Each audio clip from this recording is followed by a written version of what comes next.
Hello students, this is the third poem from your book First Flight and the poem name is A Tiger in the Zoo.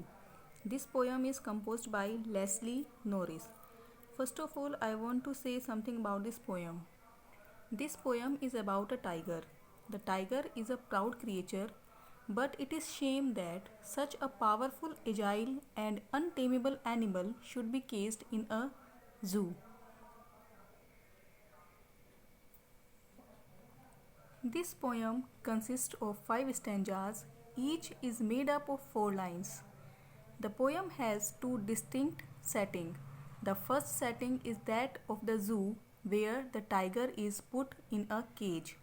The second setting is that of natural wild habitat of the tiger, which should have been his real place. Okay, so let me start.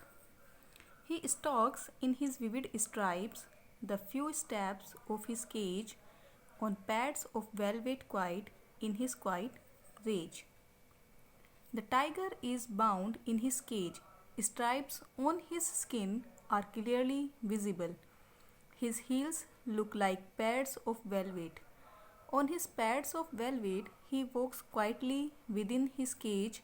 He doesn't seem to be happy to be in his unnatural abode. So, without showing his anger, he walks around quietly in his cage. He should be lurking in shadow, sliding through long grass near the water hole where a plump deer pass. The tiger knows how to ambush his hunt. He doesn't attack by challenging his prey directly. He lies in the shade of trees unseen to his victims. He slides silently through the long grass before charging upon his hunt. He reaches silently to the water hole where plump and well grown up deer come to drink water.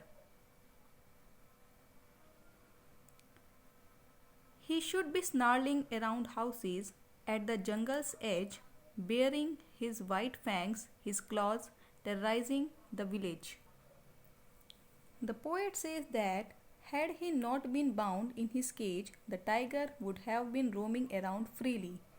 He should have been growling around the houses of the human settlement at the outskirts of the jungle. There, he would open out his sharp, long white teeth and pass just to terrorize the villagers. But he is locked in a concrete cell, his strength behind bars, stalking the length of his cage, ignoring visitors. In this stanza, the poet says that unfortunately the tiger is not felt free in the jungle but is locked in a cage made of cement and concrete in a zoo.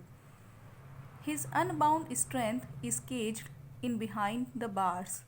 They are locked in the cage. He walks round arrogantly, ignoring the visitors.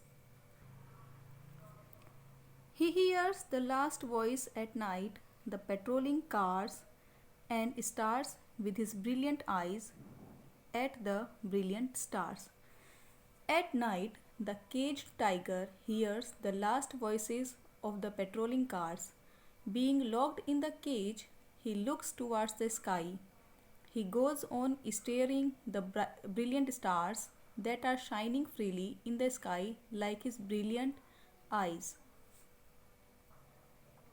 Okay student, so this was the poem A Tiger in the Zoo. Okay, thank you.